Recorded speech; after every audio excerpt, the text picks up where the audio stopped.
I didn't know my life was about to fracture so quietly that night. It started with something so ordinary it almost felt comforting. A dinner. A table set too carefully. Food prepared with the kind of attention that comes from wanting approval, not appetite. My husband Ethan had invited his parents over to our home. On paper, it was just a family meal.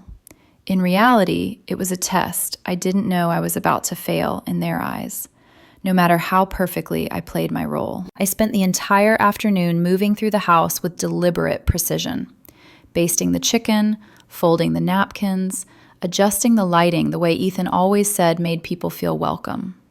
The house smelled like rosemary, garlic, and lemon. Jazz hummed softly in the background. Everything looked right. Everything felt staged. I even stopped in front of the mirror, smoothing down my dark green dress, the one Ethan gave me years ago, telling me it made me look sharp. I remember thinking, this is just dinner. You're safe. You belong here. That was the lie. When Ethan greeted me, his kiss landed too quickly, his smile already fixed in place. Polite, controlled, almost distant. Inside, the dining room looked like a courtroom, pretending to be a family space. His parents, Richard and Patricia, sat at the head of the table like they owned the air itself. His sister Nicole barely looked up from her phone. And me? My chair faced them directly, not beside my husband, across from his judgment. The first few minutes passed in stiff silence, silverware scraping porcelain. When I mentioned a recent business trip, Patricia blinked at me like I'd spoken a foreign language. Nicole scrolled. Richard watched me the way someone watches a stain they've already decided won't come out. Then he stood. The sound of his fork hitting the plate felt louder than it should have. "I'm tired of pretending you belong here," he said. The room froze. I looked at my husband. I waited. Ethan didn't move, didn't speak, didn't choose me. In that silence, I understood something with terrifying clarity. I wasn't being humiliated. I was being dismissed. And worse, I was being dismissed with my husband's permission. I stood calmly, my heart pounding, and realized this wasn't the moment my life ended. It was the moment it finally became mine. Before that night, before the silence at the dinner table rewrote everything I thought I knew, my life looked stable. Ordinary in the best way, predictable, safe. My name is Lena. I was 34 years old then, working as a senior operations strategist for a mid-sized tech firm. One of those behind-the-scenes roles where nothing looks dramatic from the outside, but every decision quietly carries weight. I liked structure. I liked clarity. I believed that if you showed up consistently, treated people fairly, and communicated honestly, things would eventually balance out. That belief extended into my marriage. I met Ethan 7 years earlier at a small professional networking event I hadn't even wanted to attend. I remember standing by a table of untouched appetizers, considering an early exit, when he struck up a conversation about how useless name tags were for actually understanding people. He was charming in a restrained way, polite, thoughtful, careful with his words. Not flashy, not loud, and that felt safe to me. We dated slowly, intentionally. No whirlwind romance, no dramatic gestures, just dinners, long walks, shared routines. He admired my discipline. I admired his ambition. When he proposed, it was quiet and private, no audience, no pressure. He slipped the ring onto my finger with hands that trembled just slightly, like the moment actually mattered to him. For a long time, it did. The first cracks weren't dramatic either. They were subtle enough to dismiss. His parents, for instance. Richard and Patricia were polished, old money energy without ever saying the words out loud. Conversations with them felt like interviews I hadn't prepared for, where every answer was silently graded. They asked about my education, my background, my plans, but never with genuine curiosity. I noticed how often Ethan adjusted himself around them, his posture straighter, his voice quieter. I noticed how his mother corrected small things about me under the guise of advice, how his father spoke at me, not with me, but Ethan always smoothed it over afterward. They don't mean it that way. They're just traditional. They'll come around. And I believed him, because believing him was easier than questioning the foundation of my marriage. Nicole, his younger sister, treated me like background noise. Polite when required, dismissive when not. She never learned what I did for work, never asked how my projects were going. I told myself it didn't matter. Not everyone had to like me. What I didn't realize then was that I was slowly shrinking to make the peace feel larger. I started choosing my words more carefully around his family, dressing more conservatively when they visited, letting comments slide, laughing when something stung. I told myself this was compromise, maturity, love. Ethan never asked me to change explicitly. He just never stopped them. Looking back, that was the warning I ignored. Because love isn't only about how someone treats you when you're alone together. It's about who they become when others test that bond. It's about whether they step forward or step aside when the moment demands choice. By the time that dinner invitation arrived, I genuinely thought we were solid. Married for 5 years, shared routines, shared responsibilities, shared plans. I didn't know that in his family's eyes, I was still provisional. And I didn't know my husband had already decided not to fight that label. The truth is, the tension didn't begin at that dinner table. It had been growing quietly for months, maybe longer, slipping into our life in ways subtle enough to excuse, easy enough to rationalize, if you didn't want to look too closely. After our 3rd wedding anniversary, something shifted in Ethan. Not in a way you could point to and name immediately, but in the small absences that add up over time. He started coming home later, answering questions with fewer details. When his parents called, he stepped into another room, always framed as privacy, never secrecy. At first, I told myself it was stress. His job had become more demanding. His father had strong opinions about what success should look like, and Ethan had always carried that weight heavily. I'd seen him fold under their expectations before, then rebuild himself afterward. I thought this was just another cycle. But then came the comments. "You know, my mom thinks you're a bit intense," he said once, casually, while scrolling through his phone. "Intense how?" I asked. He shrugged. Work-focused, serious, not very warm. I laughed it off at the time. I even apologized for being myself. I didn't notice how easily that apology left my mouth. Family gatherings became increasingly uncomfortable. Richard asked pointed questions about my income, my long-term stability, whether I planned to scale back once we had children.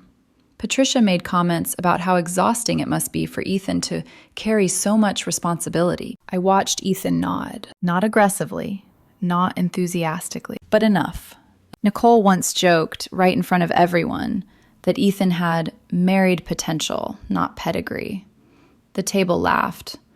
I forced a smile, my hands folded tightly in my lap. Later that night, I asked Ethan why he hadn't said anything. "It wasn't worth starting something," he replied, already half asleep.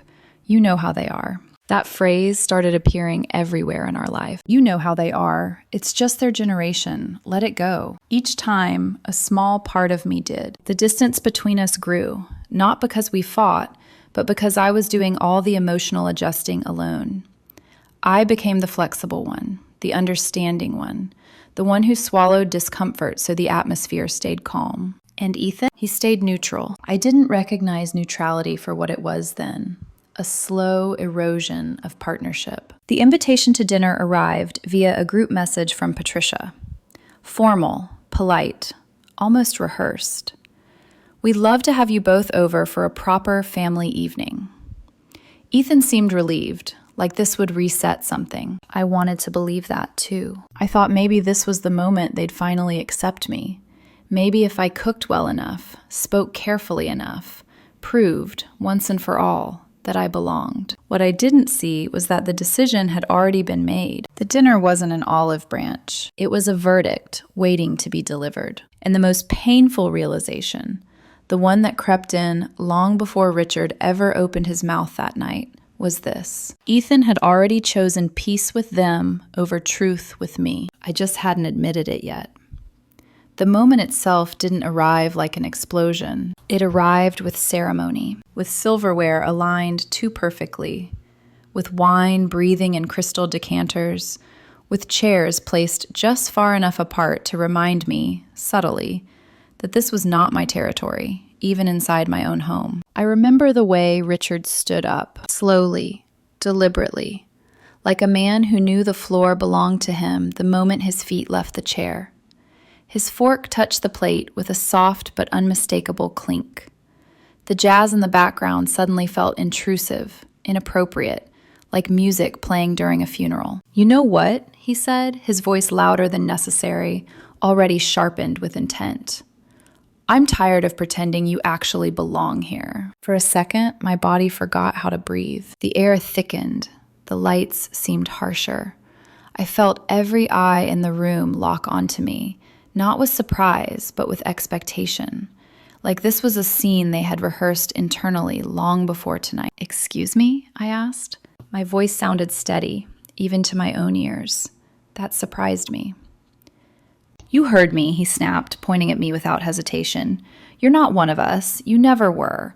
You're just some low-level nobody who tricked my son into marrying beneath him." The words didn't land all at once. They sliced. Each sentence cut deeper than the last, and yet, what hurt most wasn't the insult itself. It was what followed. Silence. Patricia didn't protest. She adjusted her napkin and nodded faintly, as if confirming a long-standing opinion finally voiced aloud. "Honestly," she added, her tone cool and practiced, "it's embarrassing. The way you speak, the way you present yourself. You try so hard to fit, and it shows. Ethan deserved better." I turned to my husband. To Ethan. I searched his face for anything. Shock, anger, disbelief, even confusion. Something that said, "This is wrong." He didn't look up. His gaze stayed fixed on his plate, the edge of his fork tracing a slow, meaningless circle along the porcelain. His hands tightened around his glass, knuckles whitening, but he said nothing. That silence was louder than every word Richard had thrown at me. It wasn't hesitation, it was permission. In that instant, something inside me shifted, cleanly, decisively. I wasn't standing in front of my in-laws anymore. I was standing alone. I could have defended myself, listed my accomplishments, explained my career, corrected their assumptions. I could have reminded them that I wasn't a guest in this marriage. I was half of it, but none of that mattered, because the man who should have spoken for me had chosen not to. So I stood. I adjusted my dress calmly, smoothing fabric that suddenly felt too tight around my ribs. I met each of their eyes in turn. Richard's hostility, Patricia's disdain, Nicole's bored detachment. And finally, Ethan. "Are you really not going to say anything?" I asked. My voice didn't shake. For the briefest moment, he looked up. His lips parted. His fingers twitched as if words were forming just out of reach. Then he closed his mouth. His gaze dropped. And that was it. That was the answer. "Okay," I said. One word. Clean. Final. I didn't raise my voice. I didn't cry. I didn't ask for explanations I already had. I pushed my chair back, the legs scraping sharply against the hardwood, a sound that echoed longer than it should have. I walked out without my coat, without looking back. The night air hit my skin like truth, cold, sharp, honest. I slid into my car, closed the door, and sat there for a moment with my hands on the wheel, heart pounding, not with rage, but with clarity. That wasn't humiliation. That was release. I didn't cry when I drove away. That surprised me. I kept waiting for the breakdown to come. The shaking hands, the blurred vision, the moment where my chest would finally crack open and spill everything I'd been holding back for years. But instead, there was only a strange, suspended calm. Like my body had gone quiet to let my mind catch up. The city lights stretched into long, distorted lines across the windshield as I drove with no destination in mind. I didn't turn on the radio. I didn't call anyone. The silence felt intentional, almost protective, wrapping around me like a barrier between who I had been and who I was becoming. At a red light, my hands finally started to tremble, not from fear, from restraint. I replayed the scene again and again, the fork hitting the plate, Patricia's nod, Ethan's silence. I searched for the moment I could have changed the outcome, the sentence I should have said differently, the look I should have held longer. Did I miss something? Was there a warning I ignored? The questions didn't accuse me, they exhausted me. By the time I reached my apartment, the one I had purchased years before we married, quietly kept in my name, I felt hollow, but not broken. The space greeted me with familiarity, my furniture, my taste, my life, untouched by judgment. I kicked off my shoes and stood in the middle of the living room, finally letting myself breathe fully. That was when the weight hit. Not anger. Grief. I grieved the marriage I thought I had, the partnership I believed we were building, the version of Ethan who would have stood up without being asked. I sat on the floor, back against the couch, knees pulled to my chest. My phone buzzed in my hand. A text. Ethan, they went too far. We should talk. I stared at the message for a long time. We should talk. Not I'm sorry. Not I failed you. Not I chose wrong. Just distance, wrapped in polite phrasing. I typed, deleted, typed again. Then I set the phone face down. For the first time, I didn't rush to fix the silence he had created. The next morning, my body felt heavy but functional, like I'd survived a storm and was now walking through the wreckage, assessing what was still standing.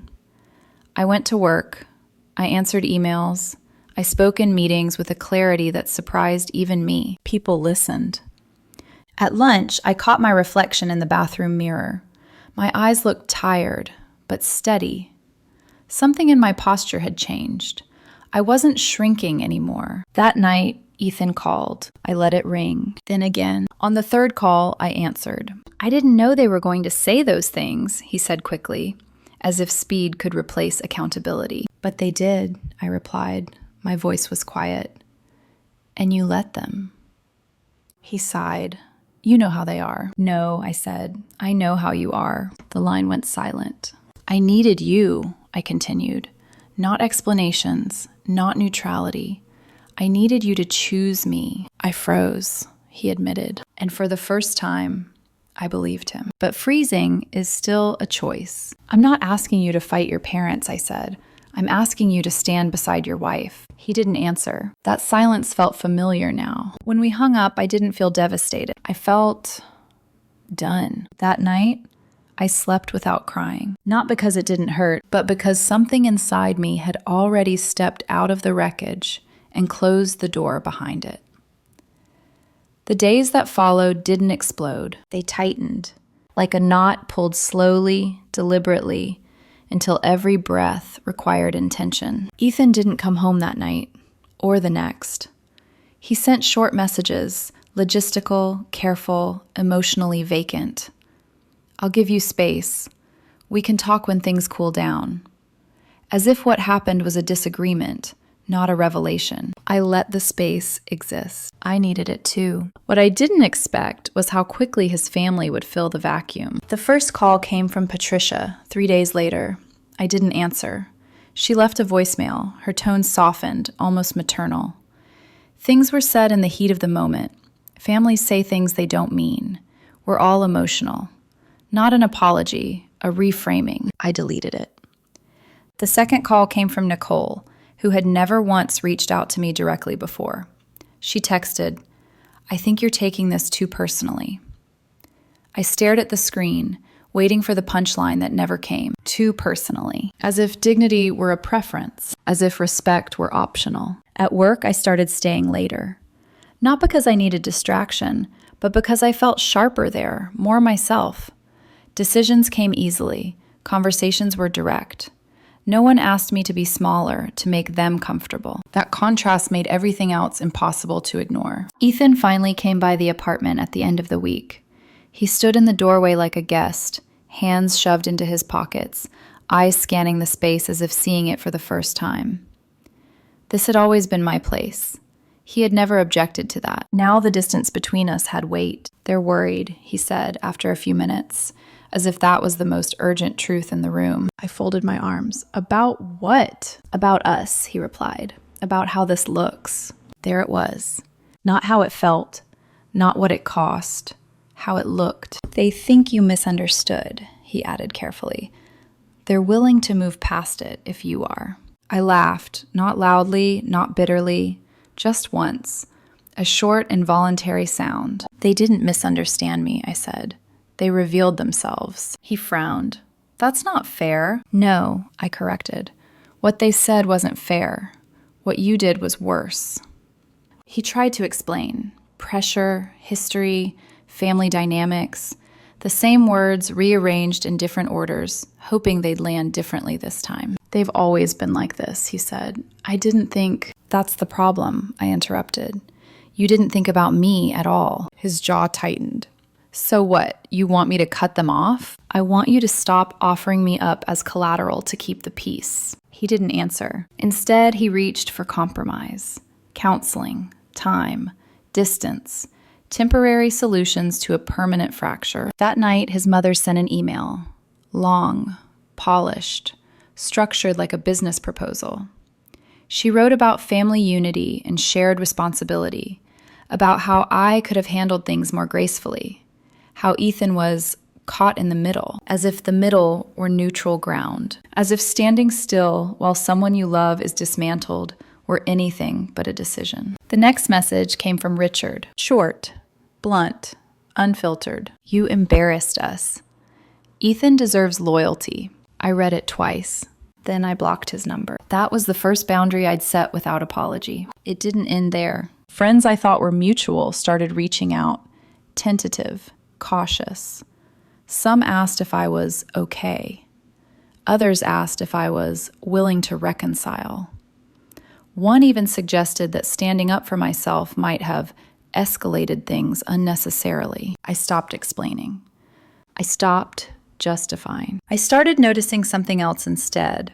How often I had been the one smoothing over tension, translating silence, absorbing discomfort so others could stay comfortable. How much emotional labor I had carried without ever naming it. Ethan called again late one night. "They're asking me to choose," he said, his voice tight. "They already did," I replied. "So did you." "I'm trying to fix this." "No," I said quietly. "You're trying to undo consequences." That was the moment something in him shifted. Not growth, not clarity, defensiveness. "You're being unreasonable," he snapped. "You're blowing this up." I felt it then, a calm, settled certainty. "I didn't blow anything up," I said.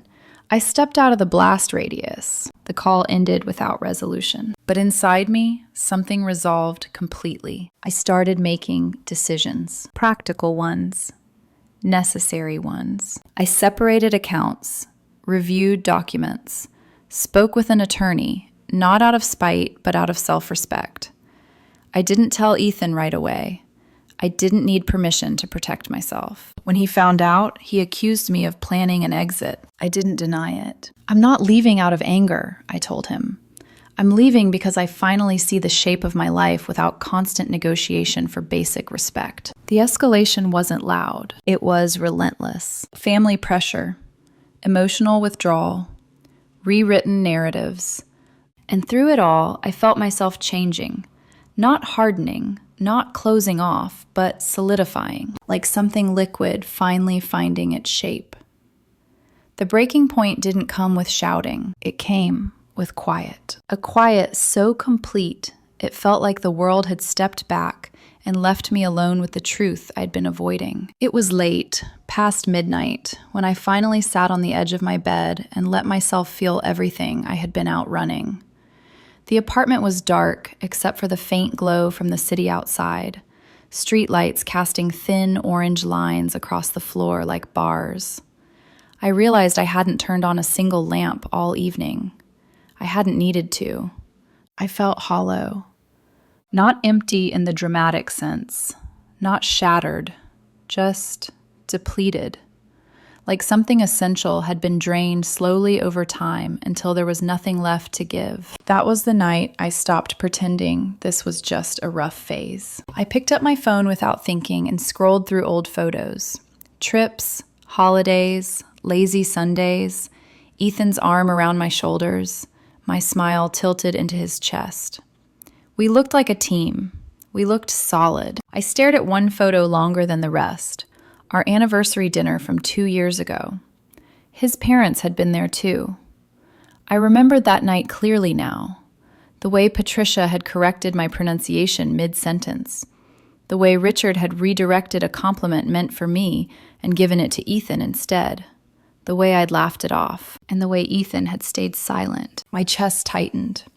I finally understood the pattern. The dinner wasn't the betrayal. It was the confirmation. I set the phone down and pressed my palms flat against my thighs, grounding myself.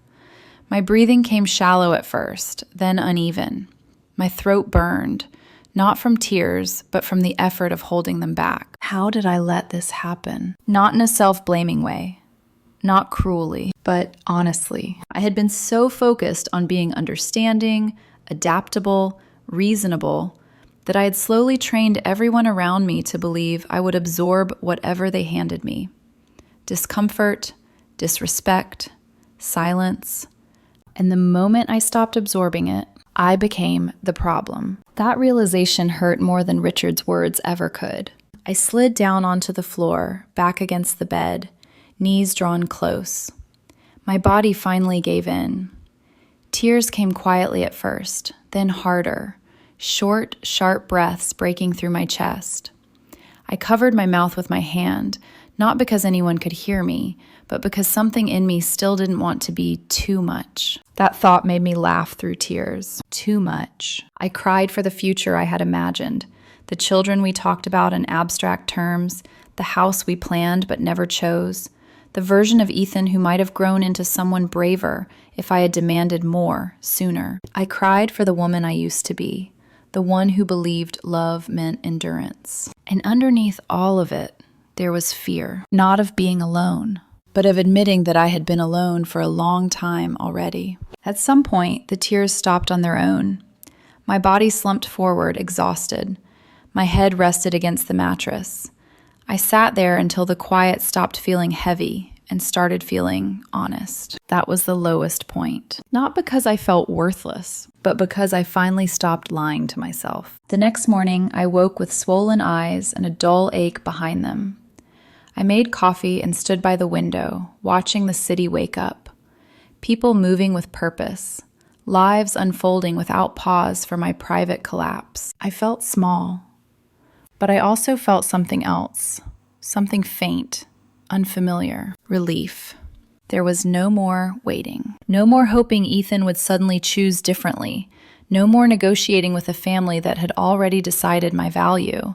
The uncertainty was gone, and in its place was a quiet, terrifying freedom. I wasn't ready to act yet, but I knew, deeply, irrevocably, that I was done trying to earn space in a life that refused to make room for me. That clarity didn't feel empowering. It felt devastating. But devastation, I would learn, is often the doorway to something truer. The turning point didn't arrive with fireworks. It arrived with paperwork. 3 days after that night on the floor, after the tears had dried and something steadier had taken their place, I sat across from my attorney in a quiet office that smelled faintly of coffee and clean paper. I hadn't come in angry. I hadn't come in shaking. I came in clear. She listened without interrupting as I laid everything out. The dinner, the silence, the pressure, the way my husband kept asking for time while everyone else kept asking me to bend. When I finished, she folded her hands and said something simple. "You're not overreacting. You're responding." That sentence settled into me like a weight lifting. We reviewed documents calmly. Assets, accounts, agreements. I'd always been methodical, kept things organized, separate where necessary, transparent where possible. Not because I expected failure, but because I believed in responsibility. Ironically, that belief was now protecting me. "Legally," she said, tapping the folder lightly, You're in a strong position. Emotionally, that's your decision. I nodded. That afternoon, I walked out of the building lighter than I'd felt in weeks. Not because anything had been finalized, but because I had stopped waiting for permission to protect myself. Ethan called that evening. I answered. I heard you met with a lawyer, he said, skipping any pretense. Yes. So this is really happening. He sounded tired, frustrated, cornered. They're saying you're overreacting, he added. I almost smiled. Of course they are. They want to talk, he continued. All of us. Clear the air. No, I said gently. I'm done clearing air for people who keep polluting it. There was a long pause. I didn't know it would come to this, he said finally. That's because you never wanted to know, I replied. And in that moment, something shifted. Not in him, but in me. I stopped hoping he would understand. I stopped explaining. I stopped translating my pain into language he could tolerate. I started choosing myself without apology. The next day, an email arrived from Patricia. Shorter this time. No lectures, no reframing. We regret how things were handled. Would like to move forward respectfully. I read it once, then archived it. Not because I was bitter, because regret without accountability doesn't change anything. That weekend, I packed a small suitcase. Not dramatically, not in secret, just what I needed. I left a note on the counter for Ethan. Not angry, not cruel. I'm taking space, not to punish you, to protect myself. Please don't contact me unless it's necessary. I didn't wait for a response. I drove to the coast, to a quiet rental I'd booked on instinct days earlier. The ocean greeted me with indifference, and I loved it for that. The waves didn't ask me to explain. They didn't care who I married or who I disappointed. They just moved forward. Standing barefoot in the sand that first morning, I realized something important. I hadn't lost power at that dinner table. I'd lost an illusion. The illusion that love survives without loyalty. The illusion that silence is neutral. The illusion that being chosen is something you earn by shrinking. I wasn't broken. I was finally aligned. That realization didn't make the pain disappear, but it gave it direction. And for the first time since everything fell apart, I knew exactly what I was walking toward, even if I didn't yet know what it would look like. The fallout didn't arrive all at once. It unraveled. Slowly, publicly, inevitably. When I stopped responding, really stopped, not the polite pauses I used to give, people noticed. Not because they cared about my silence, but because it disrupted the narrative they were trying to maintain. The one where everything could be smoothed over if I would just be reasonable enough. Ethan tried first. He sent messages framed as concern. Are you okay? We need to talk about logistics. My parents are asking what's going on. Each one carefully avoided the core issue, like stepping around a crack in the ground and pretending it wasn't there. I answered only what was necessary. Nothing emotional. Nothing negotiable. That distance did something unexpected. It forced him to stand alone in front of the people he had always hidden behind. Without me absorbing the tension, his parents turned their focus inward, on him. Questions became accusations. Why hadn't he handled me? Why had things escalated so publicly? Why did this make the family look fractured? For the first time, Ethan wasn't buffered by my silence, and he didn't handle it well. Richard's calls to him became more frequent, more aggressive, less filtered. Patricia began checking in daily, offering advice that sounded suspiciously like instructions.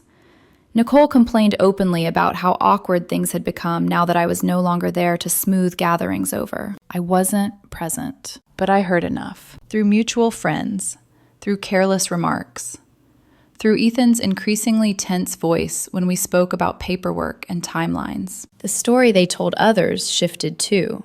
At first I was emotional. Then I was misunderstanding intentions.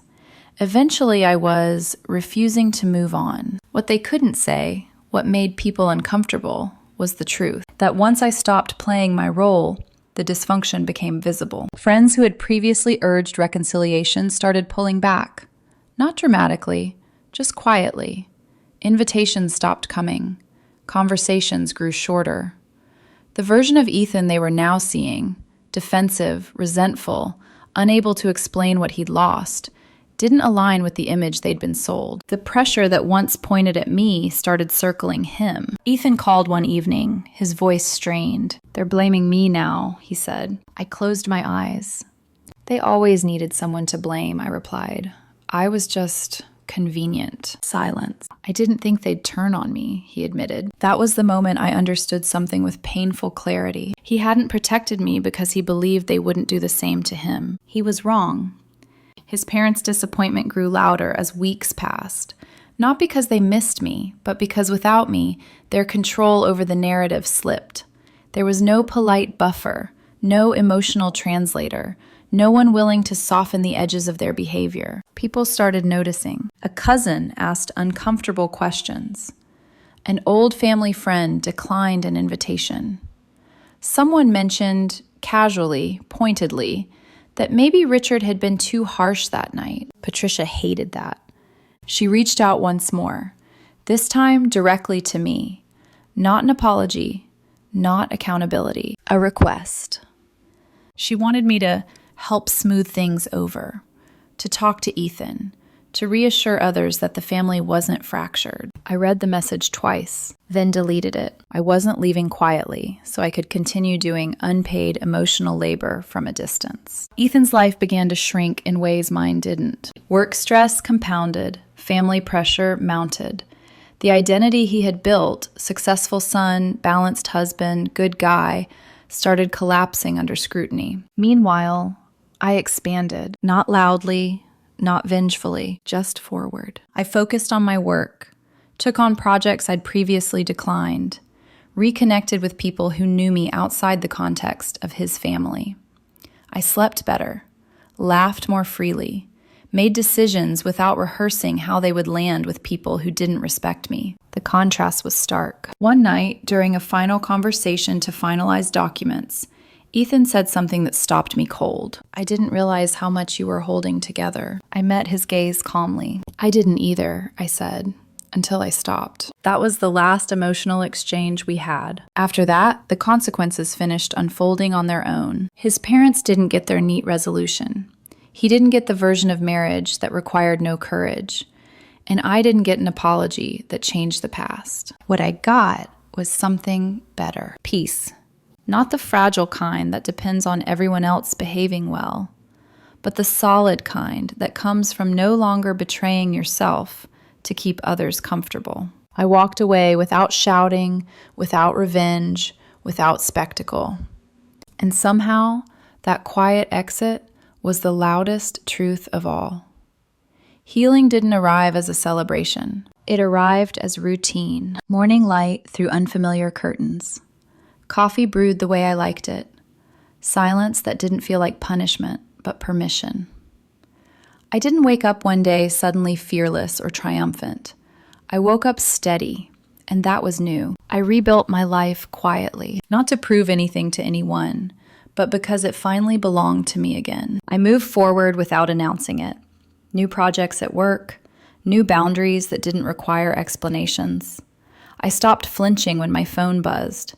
I stopped wondering how my choices would be interpreted by people who had never protected me. The hardest part wasn't losing my marriage. It was accepting that I had been loyal to someone who never learned how to return it when it mattered most. And once I accepted that, the rest became simpler. I didn't hate Ethan.